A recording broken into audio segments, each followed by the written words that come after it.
Vamos recitar 3 vezes homenagem ao mestre fundamental Buda Shakyamuni. Homenagem ao mestre fundamental Buda Shakyamuni. Homenagem ao mestre fundamental Buda Shakyamuni.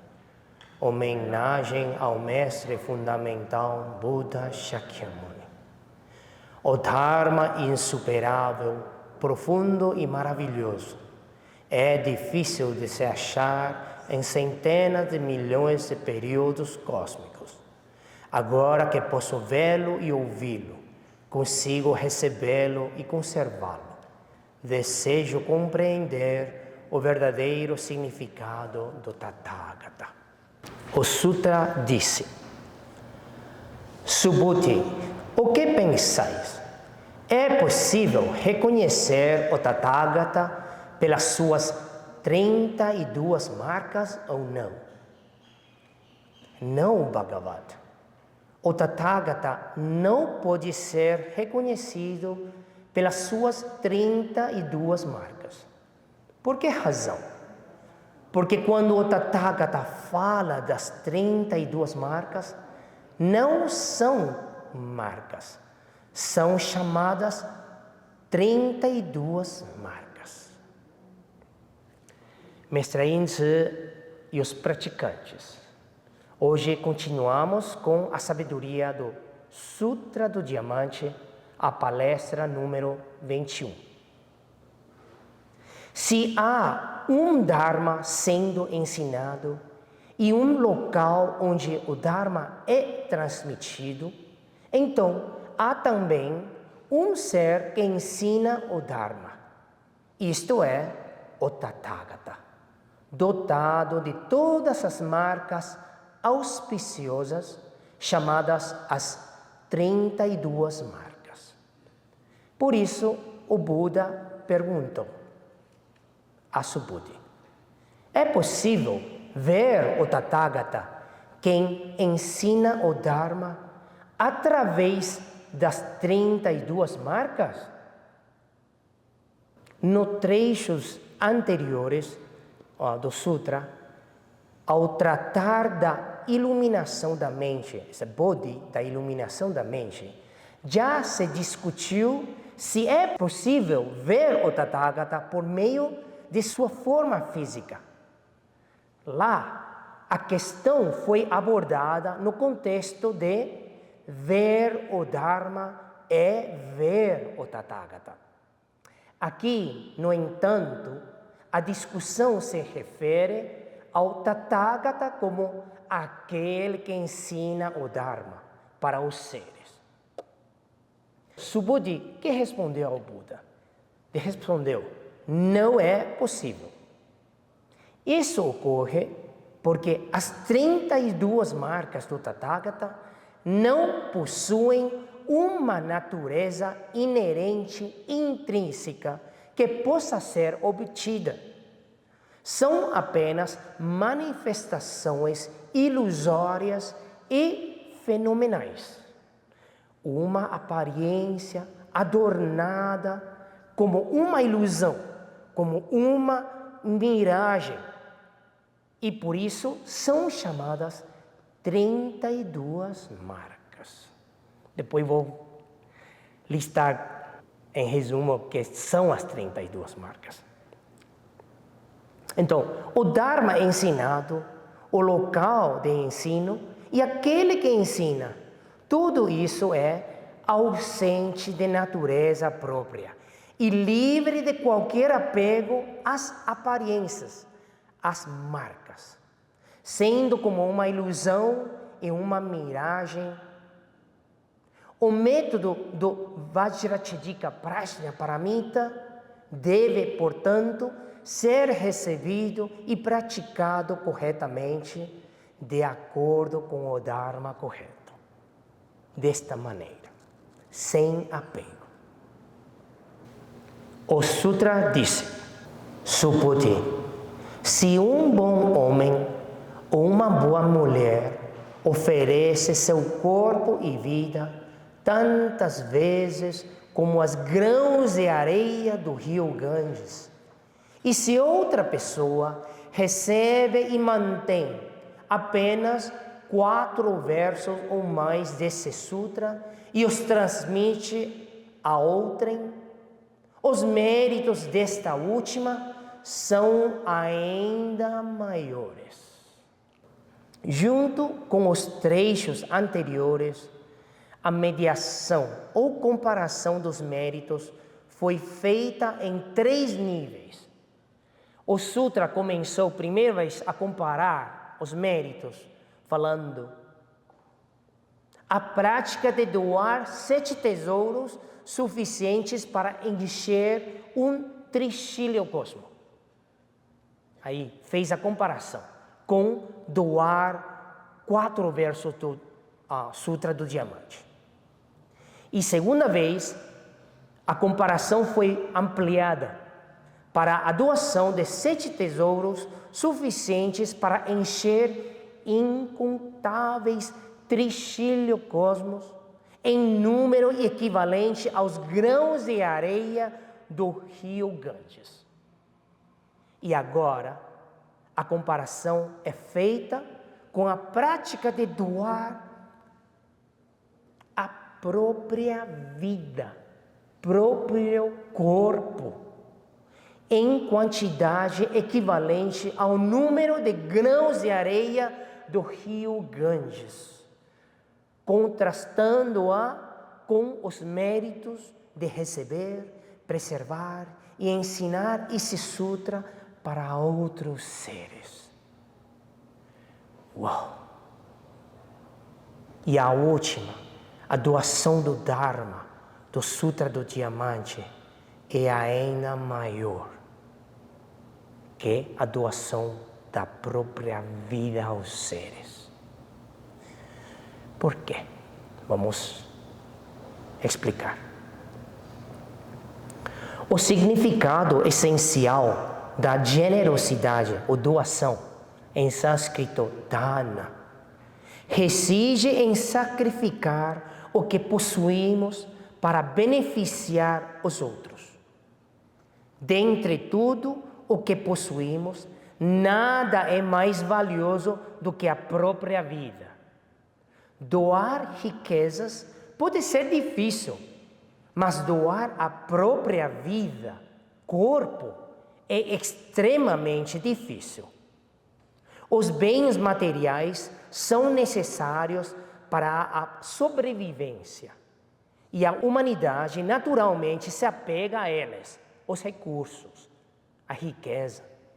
No entanto, eles são posses externas.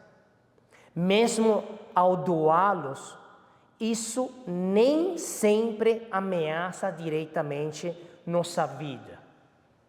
É algo externo. Mas comparado a alguém que doa órgãos, 2 rins e doa 1 rim, e para as pessoas não meus, não minhas, que não são nem parente, nem alguém conhecido, é alguém que precisa do rim e doa rim, doa fígado, doa órgãos. E antes da morte, doa o corpo para salvar vidas dos outros. Imagina esse tipo de doação. Então, por outro lado, doar a própria vida significa que enfrentar a perda imediata da existência, desta existência. Algo que poucos têm a coragem de fazer. No entanto, isso não é impossível. Ao longo da história, houve muitos exemplos. E eu já falei, doar órgãos antes da morte. Que tipo de doação da vida e corpo temos na história humana? Pessoas que sacrificam parte do próprio corpo para salvar um ente querido. Irmãos que disputavam entre si para se oferecer em sacrifício a fim de salvar a família, as vidas de todos os irmãos. Pessoas que deram suas vidas por sua pátria, motivadas pelo nacionalismo e pela lealdade. Na filosofia confuciana, esses atos são expressos por frases como sacrificar-se pela virtude e sacrificar a própria vida pela justiça. Isso também é uma forma de doação da própria vida. A generosidade no sendeiro do Bodhisattva, que é? O Buda Dharma tem como objetivo beneficiar todos os seres sencientes e toda a humanidade, guiado pelo princípio da compaixão universal. Por isso, a prática da generosidade, fundamentada na compaixão e no altruísmo, não faz distinção entre si e os outros. O Bodhisattva busca salvar e beneficiar todos os seres, expandindo sua compaixão para todos os domínios da existência, sem hesitar em sacrificar até mesmo sua própria vida. No sendeiro do Bodhisattva há muitos relatos no Sutra e Vinaya sobre aqueles que doaram suas próprias vidas para beneficiar os outros. Até o Buda Shakyamuni falou das vidas passadas deles, nos Jatakas, como ele doou a vida dele pelos outros, a salvar aos outros. E a doação da vida pode surgir não apenas de uma compaixão profunda e sincera, mas também da busca espiritual pela verdade. Aqueles que sacrificam suas vidas para alcançar o Dharma, sem medo de renunciar, sacrificar ao próprio corpo e existência. Embora a doação da vida tenha um mérito imenso, ainda assim é algo temporário e não representa uma solução definitiva para o sofrimento. Não pode cortar, eliminar o sofrimento. Somente através da doação do Dharma, receber ou ensinar o Dharma pode definitivamente efetuar, sair do sofrimento. Então, por outro lado, preservar e ensinar o Prajnaparamita traz um benefício muito maior, pois é uma liberação pela sabedoria, pelo Prajnaparamita. O ensinamento do Prajnaparamita desperta a verdadeira natureza dos seres, ilumina mentes escuras, liberta os seres do sofrimento cíclico, guiando-os ao despertar final. Assim, os méritos de preservar e ensinar este sutra supera incontavelmente até mesmo os méritos da doação da própria vida. Não estamos falando que agora podemos enxergar, entender isso. Mas lembram, isto é a verdade universal.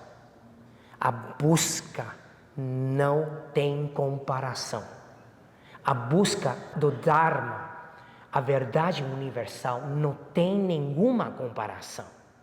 Mas muitas vezes nós, tá bom, vou escutar, vamos ver o sutra, tratamos como se fosse fácil de atingir. Não é tão fácil. Os méritos são inconcebíveis. Então, agora vou dar informação suplementar sobre as 32 marcas e também nos sutras falam de 80 características secundárias do Buda. o corpo do Buda, desde as solas dos pés até o topo da cabeça. As 32 marcas são principais. As 80 características são secundárias. Okay. Vamos listar a um. Não vou listar tudo. E tem alguns que são difíceis de entender. Aqui, nos sutras, lista solas dos pés, mãos, pele, carne, dente, voz, língua, olho, até pelo e topo da cabeça. Sinais ou marcas. Okay. Primeiro, pés bem nivelados. Não tem perna, uma longa ou uma curta. Totalmente nivelado. Tá? Dedos longos e finos. Mãos e pés flexíveis, suaves, flexíveis. Pele lisa e delicada. Complexão também, delicada. Cada poro do corpo possui apenas um fio de cabelo. Não dois, um só, cada poro. Corpo bem proporcionado, as extremidades bem proporcionadas, o tronco reto e reto. Corpo ou altura perfeitamente proporcionada e alta. As dentes alinhados e uniformes sem ter que ir ao odontólogo. Naturalmente alinhados. Dentes nivelados e bem formados, sem odontólogo.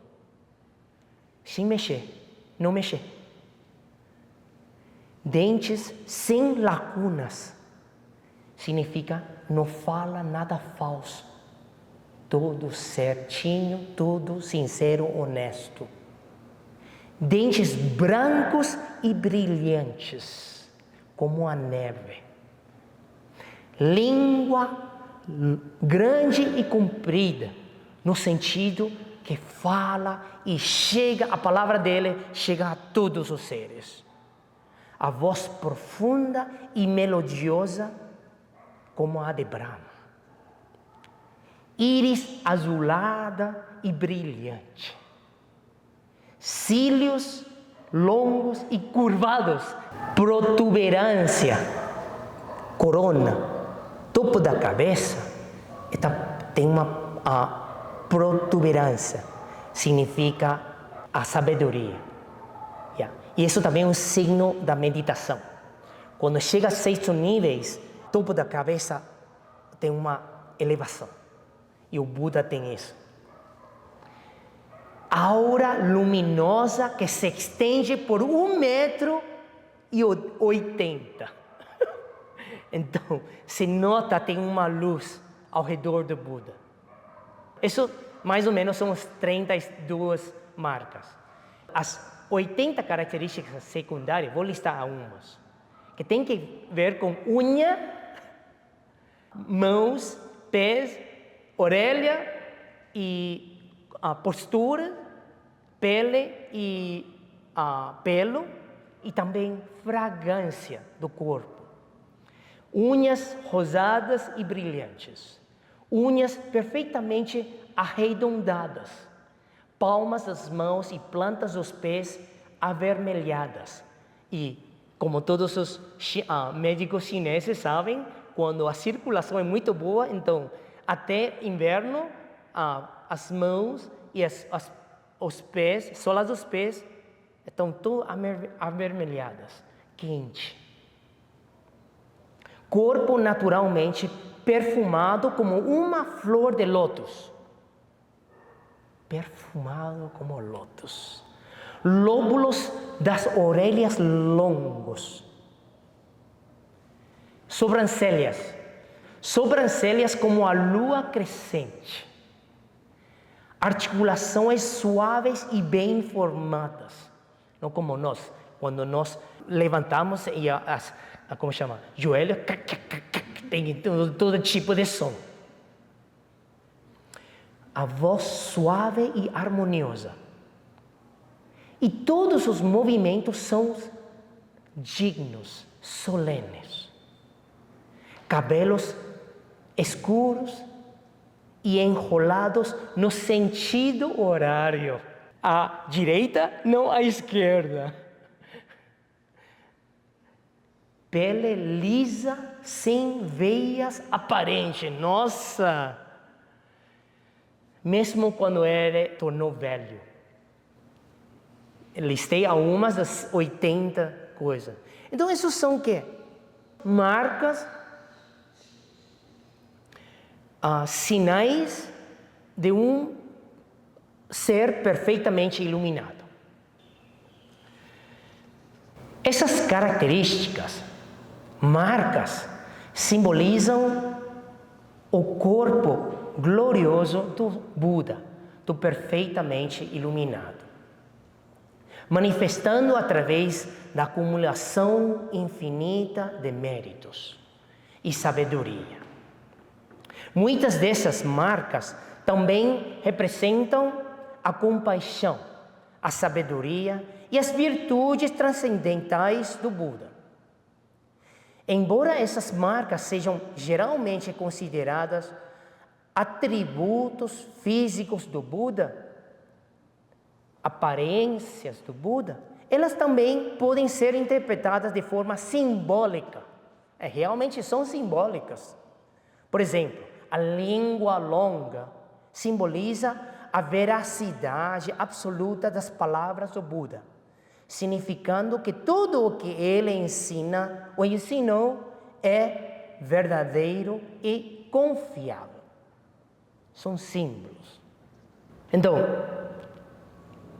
32 marcas e 80 secundárias características, atributos físicas do Buda.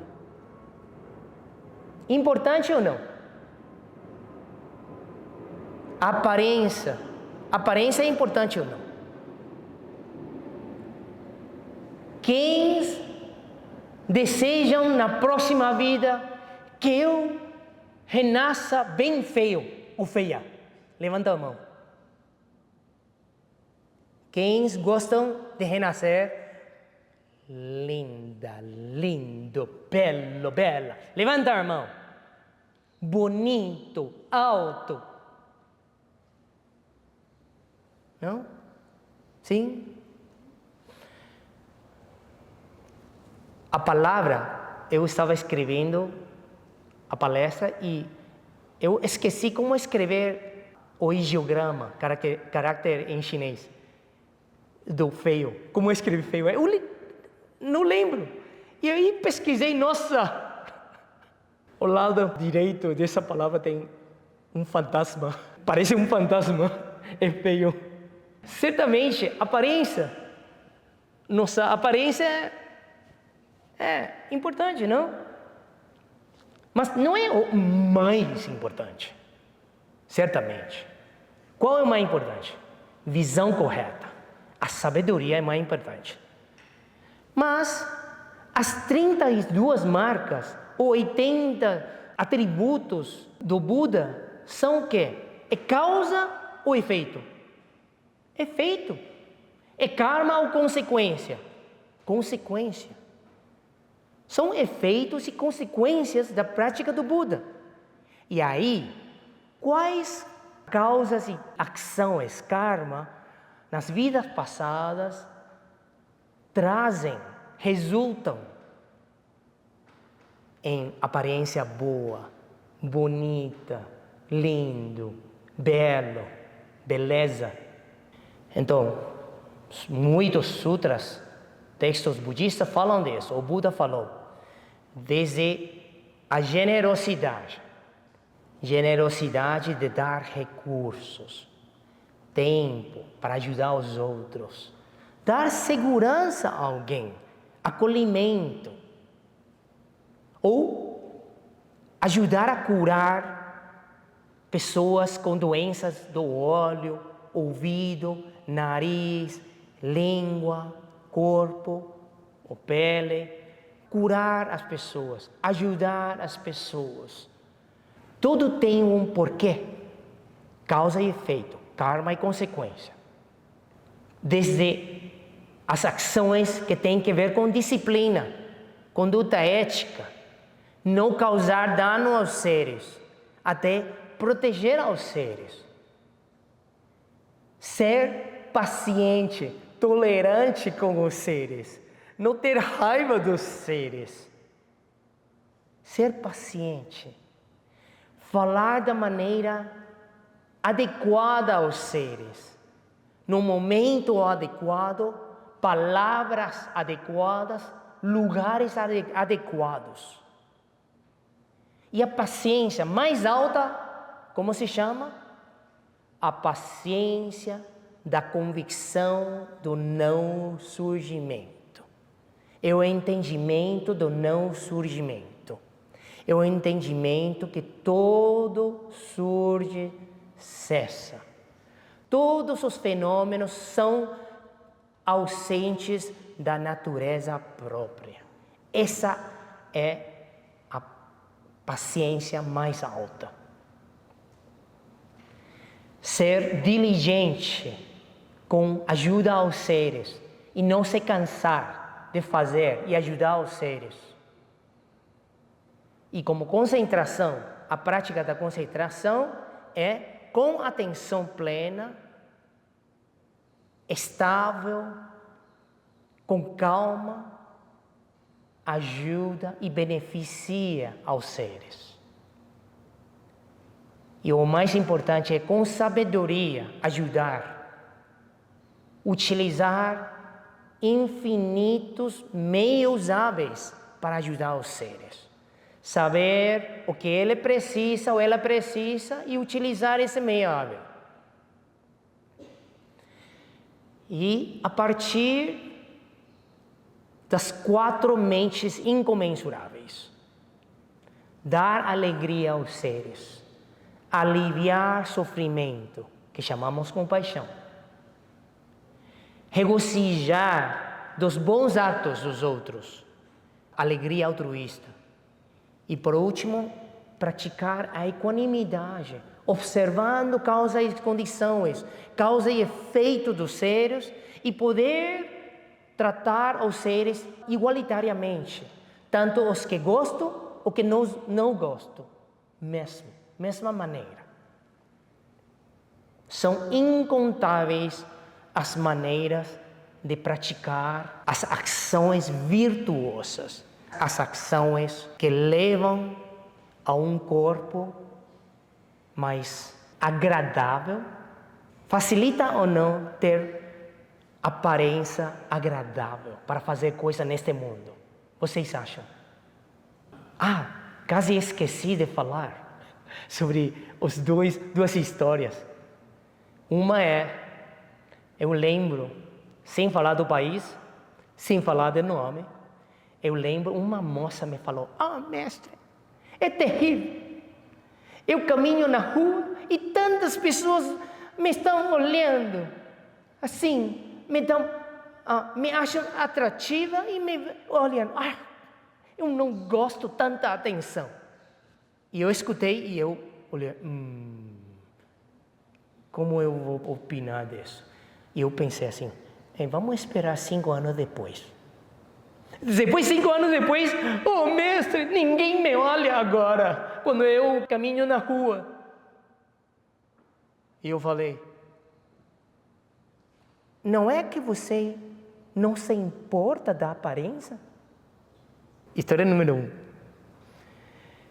A segunda é ainda mais interessante. Foi um mestre, um monge que falou assim, nossa, esta vida eu tinha muitas provas por ser tão belo. Eu tinha muitas tentações na minha prática. Eu faço o voto que na próxima vida eu quero nascer feio, mas monge. Um monge feio. E assim não terei tentações. E como funciona isso? Alguém pratica bem, doa, ajuda, é compassivo e nascer feio ou feia. Causa, não efeito. Karma, não consequência. Ou consequência equivocada. Possível ou não? Não. A aparência não é o mais importante, mas ajuda.